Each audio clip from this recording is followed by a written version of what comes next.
There you go. That's how you make a loop. From beginning to end. Right there. Uncle Larry style. I mean, you even had an edit in the middle of that. When I first went to put the bass part on, I failed to play the 4 chord, but I erased it and kept going and re-recorded it as you were watching. That's hard, friends. That's hard on many levels. I have a lot of people say things like, man, it's hard to use a looper. I can never get it in time. Well, why do you think that is?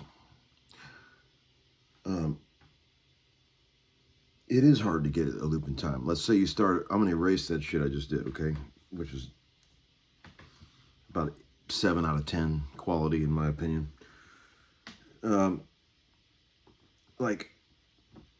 I guess people struggle with loopers because their internal rhythm isn't connected to their foot. They're playing a little groove, and then they go to recycle the groove and restart it, and they hit it at the wrong time. And it does take a little bit of practice to get that. I'm going to start over. I'm going to erase what I just did. This is a Boss RC1, by the way, cheapo looper. I think it's like $100. But it works great because it's very simple, just like its owner. Okay, I'm erasing.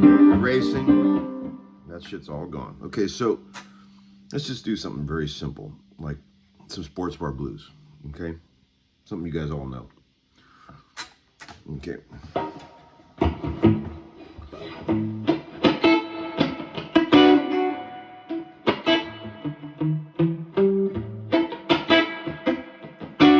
One, two, I'm gonna hit the thing.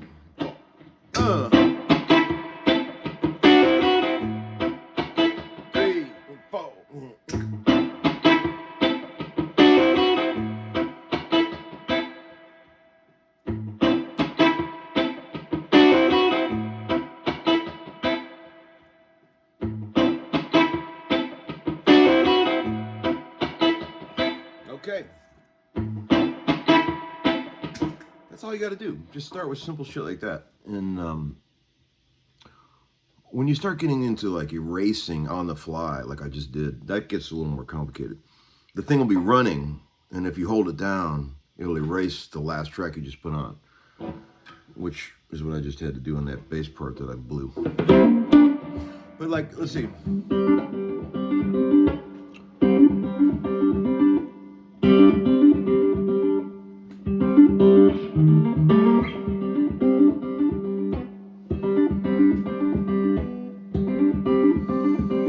So I'm going 10th fret and hammering on from 10 to 12 on the.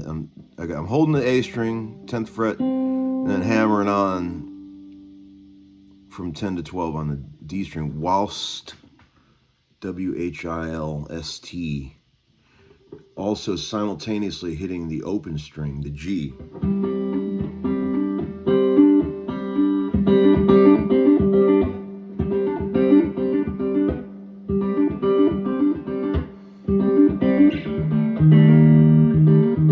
E flat, flat 5.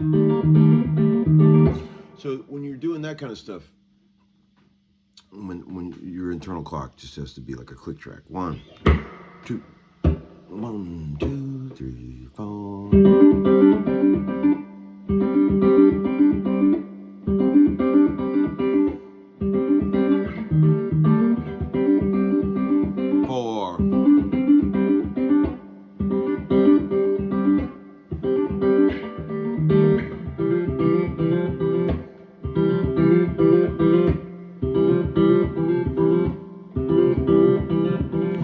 I put a part on top of that was similar but slightly different to give it a juxtaposed rhythm. I went 1, 2, 3, 4. 1.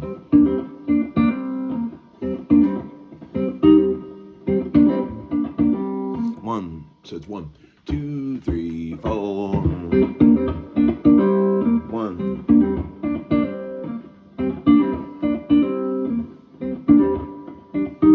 So that's all. I'll show you how that works. I don't know why I'm talking about all this. Whatever. You guys are probably as bored as I am. Here's the first part. 1, 2, 3, 4. See?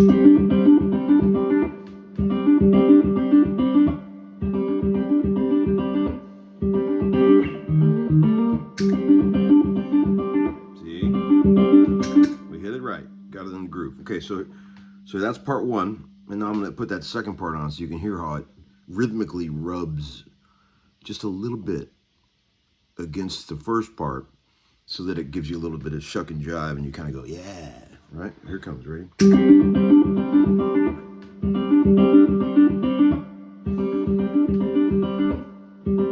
we go.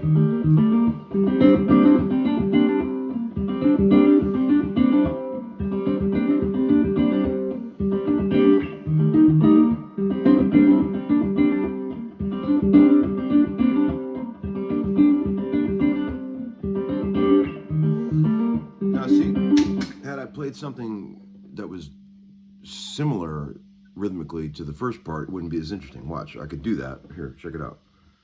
If I try going, or something like that, check it out, here it comes. Here's the original.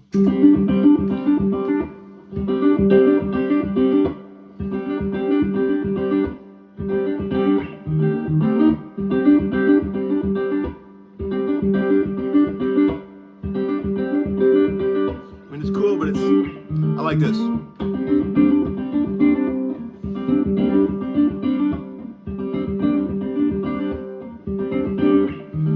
So let's record that, ready?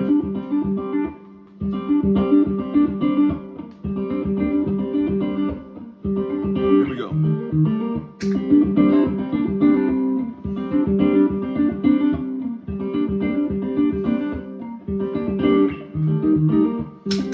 Here it comes. So, yep, that's great. Now at that point, you hear that, and your ear's like, whoa, where's 1, right? Because it could be a lot of different places. So you got to lay down something that gives you a solid backbeat so everybody knows where the fucking 1 is, right? So like this. You could do a lot of different things, but here's what I did. Here you go, ready?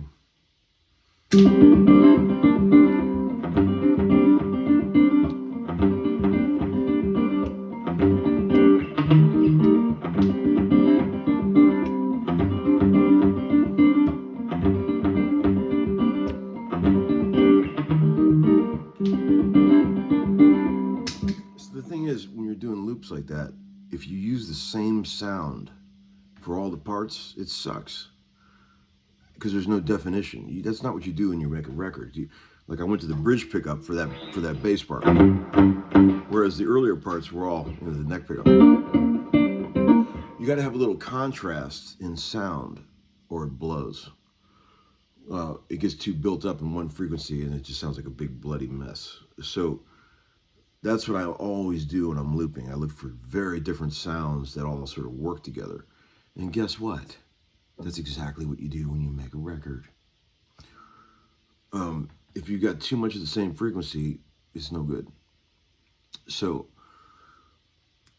if you got a big fluffy bass kind of rhythm part like I just put down here, my first instinct is to go completely the other way. Go to something real thin and trebly on top of that, right? Which is why I went to the reverb, bridge pickup, and cranked on a different overdrive pedal so that there would be some contrast to watch. Here's the other thing.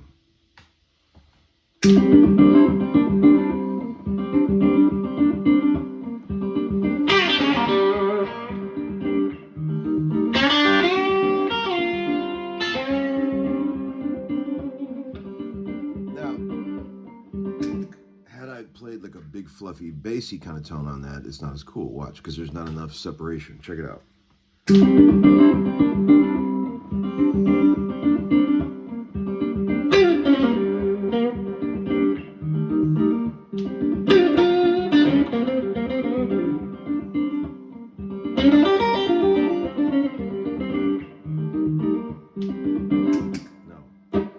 you gotta have EQ separation. That's what makes a great record, okay? Frequencies that don't overlap each other. You got to get your drums, your bass drum and your bass guitar down like in the 100, 200 hertz range. And then you start getting your chunky guitars in the 500 to 800 range. And then you start getting your tough mid-range guitars in the 1K to 3K range. And then you start getting your like keyboards, vocal harmonies, everything is like 3K and up, you know. So that's how that all works. That's why a record sounds great. It's pleasing to the ear because all the frequencies are represented. Same thing when you're doing loops.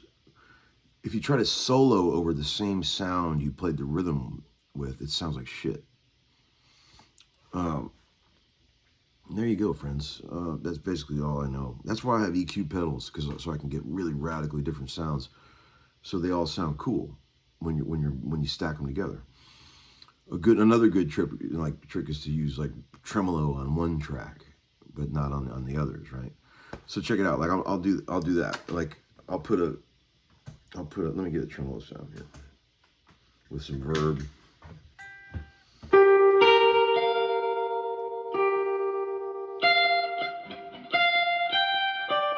I'll do something like that over the top of this thing. And then I'll load the verb way up, so it's really cool. Here it comes, ready? And then maybe I'll turn the tone control down a little bit on the bridge pickup so it's a little more haunting. As opposed to this, full out. How about this? Cooler, right? Check it out.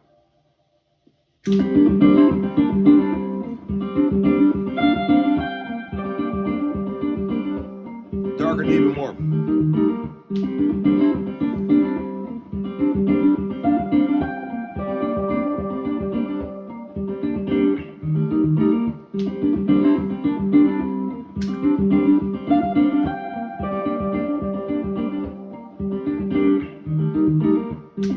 Now let's add some kind of harmony to that. Here it comes, ready?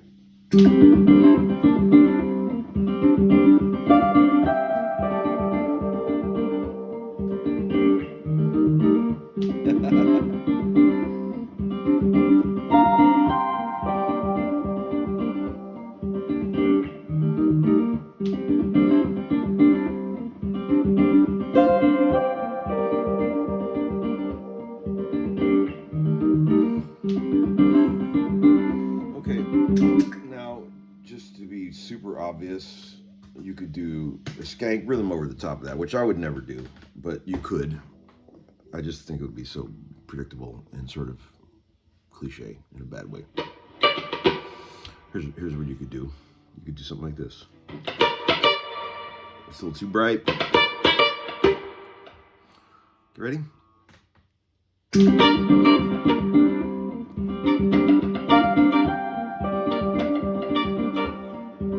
Middle pickup.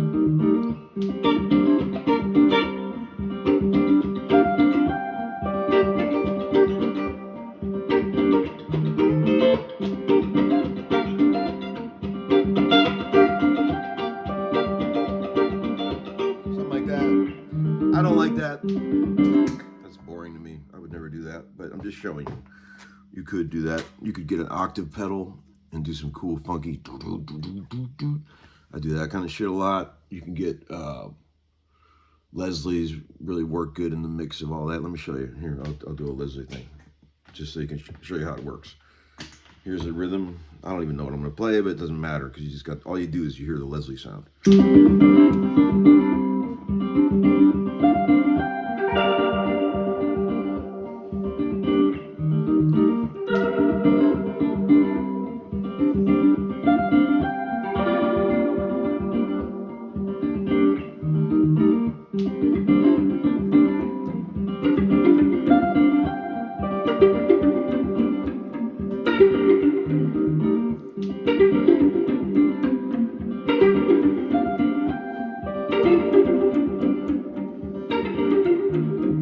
I actually like that. Okay. That kind of skank is kind of cool. I'll turn the verb off and it'll be even cooler. Ready? Here it comes. Ready?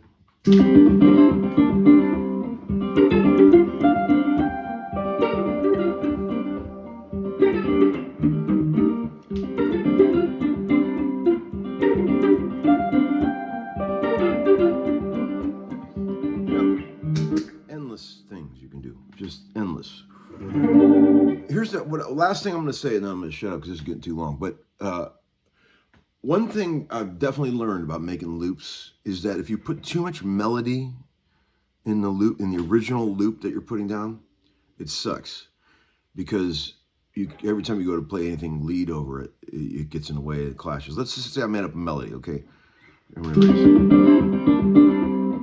That's gone. So what if, I'm just gonna make up something. Let's say if I made up a loop that was like this.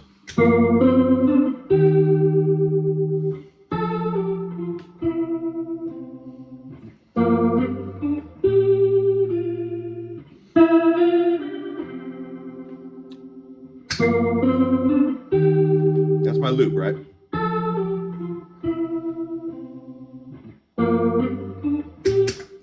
When you go to solo over that, there's too much shit going on in the mid-range, and it's not good for soloing. Check it out.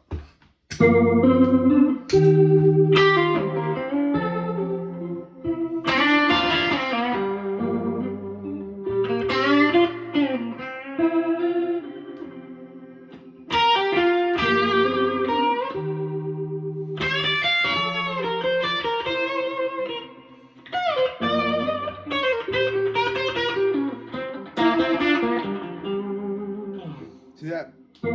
That wasn't terrible because I played in all the holes, right? If you got a melody like that, you do have a little bit of room in the holes. Like, so check it out. You know,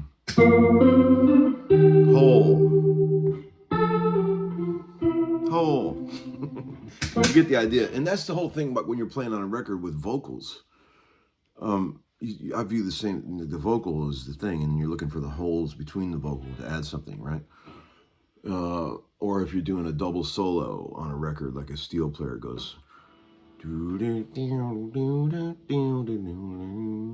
you go, answer in the hole. See, records sound bad when people are playing over each other.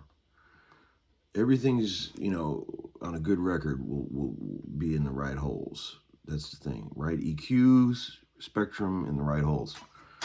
Man, I am on a tangent today. I guess it's probably just this new fireplace I've got going. Had my first fire in there yesterday, burning some fucking nice hardwood.